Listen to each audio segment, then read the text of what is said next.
Hello everyone, welcome back to the channel. Today we re-diving into something absolutely massive in the horror world, the official trailer for 28 Years Later. Yes, you heard that right. After 2 decades of waiting, speculating, and hoping, the rage virus is back, and it looks scarier than ever. In this breakdown, we'll go through the trailer scene by scene, pulling apart the visuals, themes, and hints to uncover what this long-awaited sequel might bring us. So grab your hazmat suits, lock your doors, and let's dive in. Before we even dissect the trailer, let's remind ourselves why this is such a big deal. Back in 2002, Danny Boyle's 28 Days Later completely reshaped the zombie genre. It wasn't technically zombies, but the rage-infected people changed horror forever. They ran, they screamed, they were terrifying.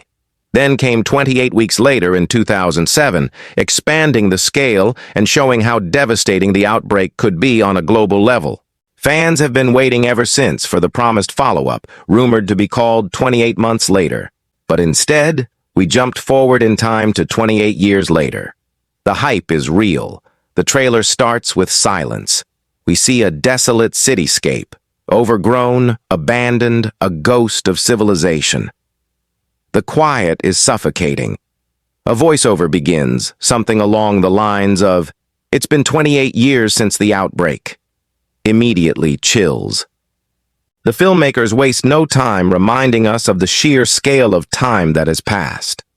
Unlike 28 Days Later, where London was eerily empty, now it feels like the whole world has been reclaimed by nature. Broken cars rust in place, moss and vines creep over once busy streets. Humanity has been gone for a long time. The next big moment is a shot of red, furious eyes snapping open. That iconic look. The rage virus is still out there. Somehow, after 28 years, it never died out. This raises so many questions. How has the virus survived this long? Did it mutate? Did humans keep experimenting on it?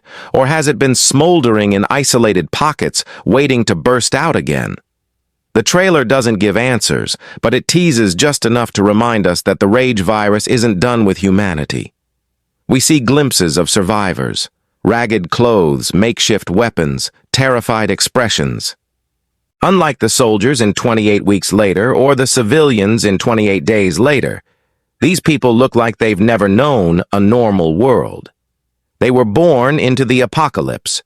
One shot shows a young woman, dirty but determined, clutching what looks like a blood-stained machete. Another shows an older man lighting a fire inside a ruined church.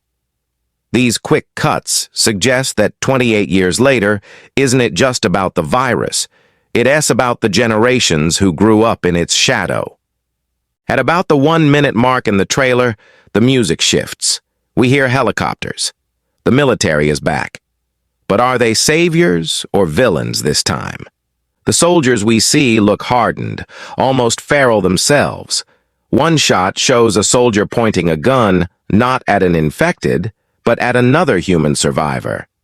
This instantly recalls the themes of the first 2 films.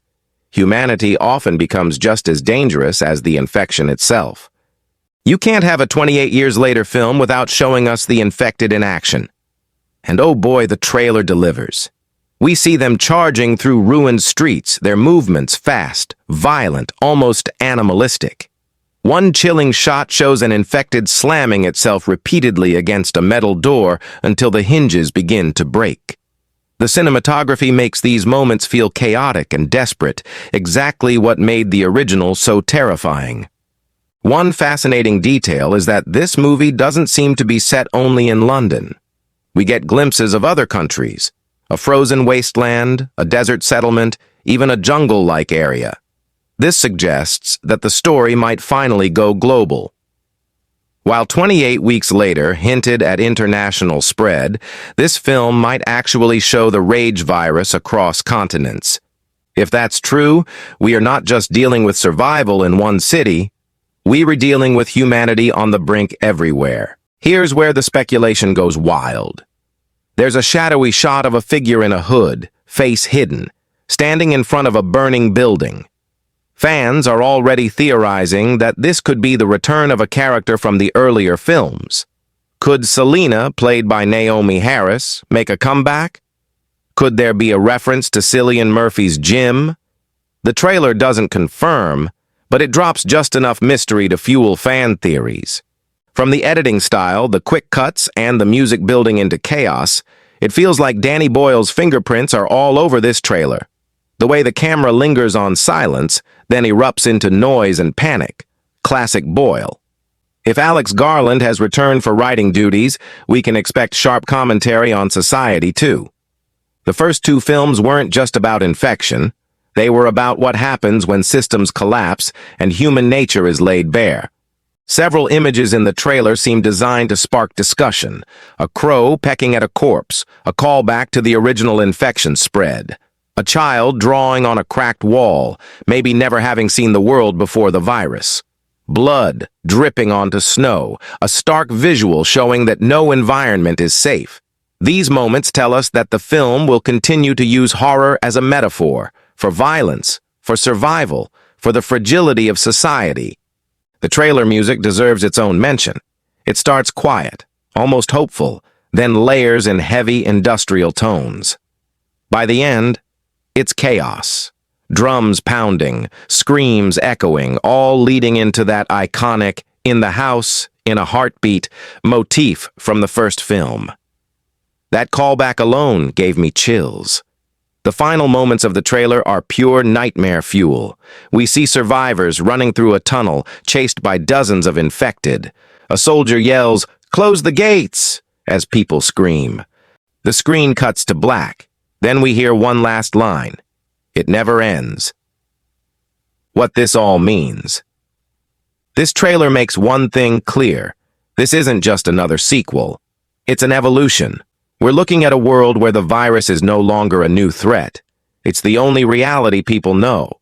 We're going to see new generations, global consequences, and a darker, more brutal version of survival horror. Why fans are losing their minds? Fans have been begging for this movie for over a decade. Every interview, every rumor, every scrap of hope has led us here. The trailer confirms it was worth the wait. It's haunting, mysterious, and full of callbacks without feeling like a rehash. So, what do we think of the 28 years later trailer? Personally, I think it's everything we could have hoped for. Terrifying, thought-provoking, and epic in scope. It's not just about infected people chasing survivors anymore. It's about legacy. It's about what happens when the world ends and just keeps on going without us. If you enjoyed this breakdown, make sure to drop a comment with your own theories. Who do you think is coming back? What mysteries do you think the trailer is hiding? And don't forget to like, share, and subscribe for more horror breakdowns, kill counts, and deep dives into the scariest corners of cinema. Because remember, in this world it's not the infected you have to fear. It's the rage that never dies.